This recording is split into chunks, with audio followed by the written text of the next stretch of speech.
Hey, what's up everyone? Welcome back to another episode of Rad Dad Builds. So today I'm going to be showing you how I built this concrete picture frame. It's a fairly simple DIY project to take on, it's action packed and we get to play around with a whole bunch of materials. So let's get into it. So to begin this project, the first thing we need to do is create the form or the mold. And this is what I kind of come up with. It's very simple to create and it works reasonably well.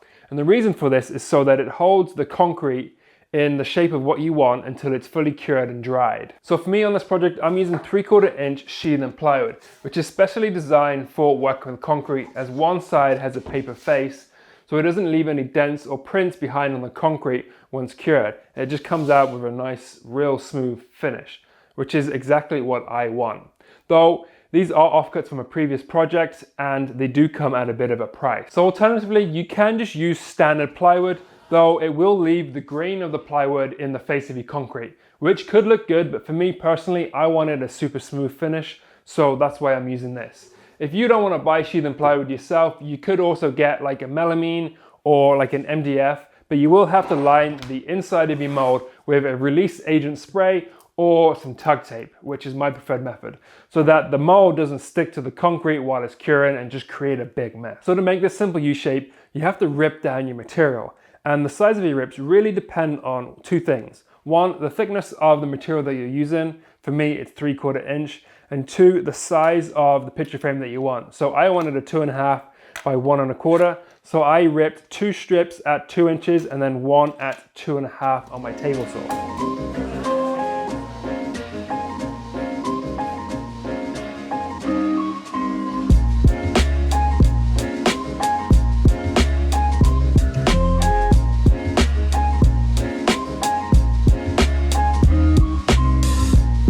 So now that my material is cut, I can now countersink and screw the 3 pieces together to form this U-shape.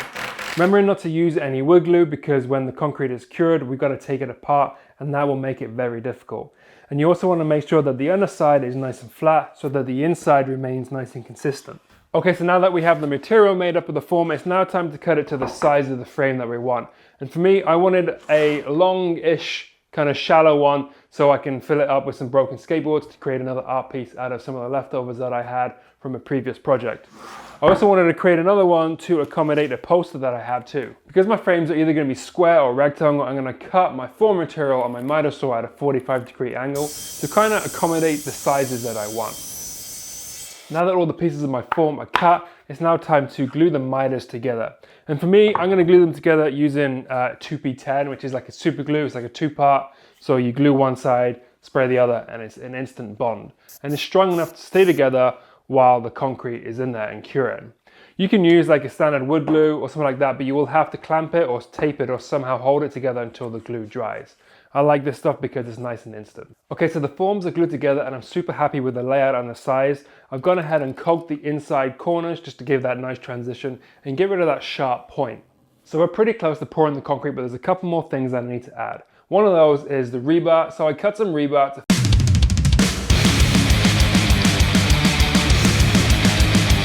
fit inside the frame so that it strengthens up the concrete once it's cured.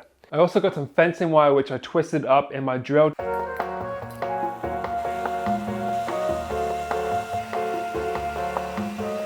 just to make it a little bit thicker and a little bit stronger. And I've cut some small pieces and bent them on a 90-degree angle. I'm going to put a couple in each corner just to really stiffen up those corners. So my plan is to fill the form halfway up with concrete and then drop the rebar in with these corner ties and then fill the rest of the concrete up to the top of the form. Once it's full up, I bent a couple of these guys up into this shape. And these are going to sit inside the concrete and create some kind of hooks so the picture frames can hook onto the wall. You'll see more about these in a minute when we come to put them in. So I also want to create a little lip for the artwork to sit in. So I picked up a bunch of this 1/2 inch by 1 inch PVC material, which is actually cheaper than just standard wood at your local Home Depot.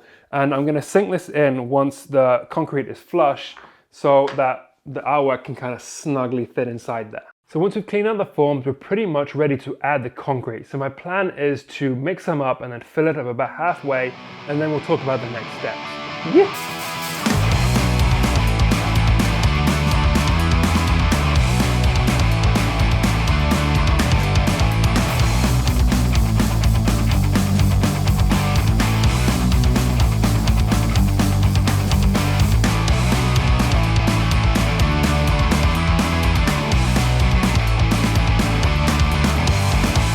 filled the form about halfway full of concrete, and then I dropped in my 1/2 inch thick rebar, which you can get the stuff from your local Home Depot or any hardware store should sell it.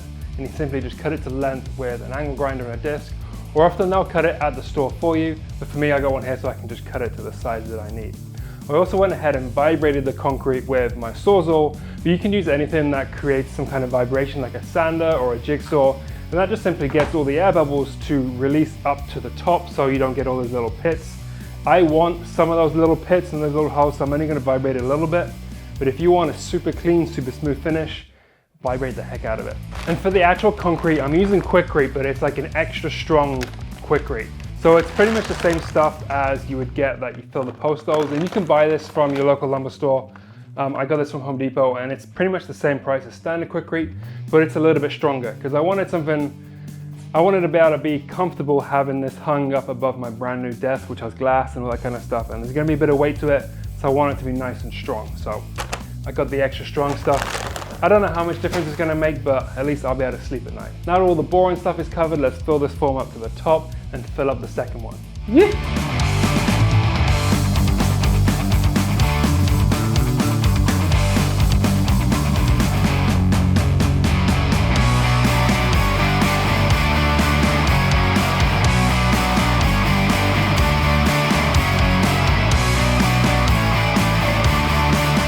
Okay, so my frames are both poured and I'm somewhat happy with them. It didn't go quite as smoothly as I wanted to, and the back edge is kind of rough, but it is what gets sat against the wall, so you don't really see it after the fact. And I should be able to clean most of this up once it's out of the forms and dried. So I think for now, we'll just let them sit here for 2 to 3 days and kind of cure and dry up, and then come back to strip them out. So let's check back in a couple of days. Yeah. Before we get into that, I just want to quickly talk about this week's sponsor, Skillshare.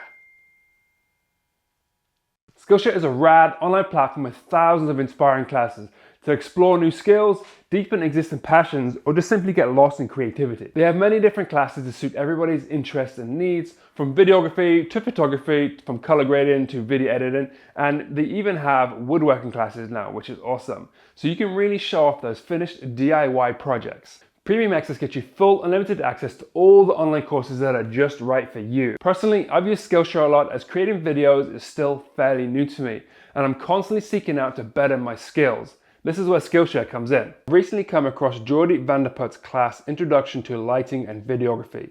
Jordy shows you how to create depth, cinematic shots, and interesting scenes with basic lighting tools and natural sources. I've had it before where I've been filming all day and I'll come back to check my footage and it's either really dark or like overly exposed due to just bad, insufficient lighting. So this course really helped me out a lot. The first 1,000 of you guys that click the link in the description will get 1 month's free trial of Skillshare. Thanks again to Skillshare for sponsoring this video. Now let's get back at it. Okay, so these have been drying for about 2 to 3 days now and they look fairly cured. So I'm going to carefully take them out of the forms and then clean up any of the rough edges.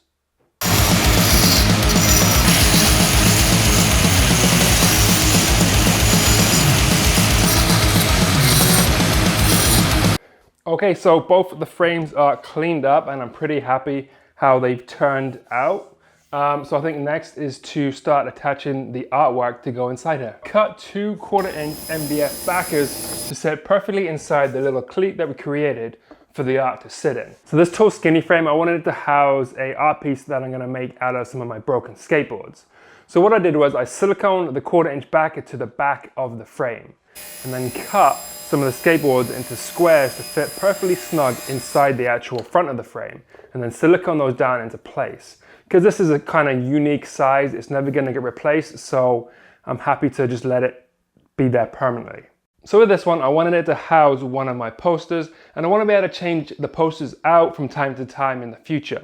So what I come up with is, with the 1/4-inch backer that I ripped to fit inside the frame, I cut a small thin piece of Perspex the exact same size, and then just taped the edges so that I can slip the poster inside and it just kind of roughly hold it into place. And I cut this snug enough so it fits perfectly inside the frame without it falling out. So to hang the concrete picture frame on my wall, I'm using this commercial grade picture wire that I picked up from my local Home Depot. It's a little bit thicker, a little bit stronger, and it carries a lot more weight. I simply hooked it through the 2 metal clips that we sunk in the concrete when we poured it, and then clamped it together using these wire row clamps. There's 2 in a pack, so I put 2 on each just for peace of mind. And instead of using the standard screw in the wall to hook your picture wire on, I'm gonna be using these guys. And these are commercial grade picture hooks, and they're designed to stop your picture frame or your artwork being nudged off, or if there's an earthquake, it won't fall out. They got like a special little hook on there so the cable gets slid in, and it's kind of difficult for it to get out unless you do it by hand. So just for peace of mind, I'm going to use these in case one of these ever fall down. This should stop it. So then I can simply attach the picture hook to a stud in the wall and then hook the picture wire onto the hook. And then boom, that's how you make a concrete picture frame and hang it on your wall. So if you enjoyed this video, I got a bunch more for you to click on just here. If you want to go follow me on social media, all my accounts are linked in the description down below. If you got any comments or questions, don't hesitate to reach out, and please consider subscribing, and I'll see you in the next video. Yeah!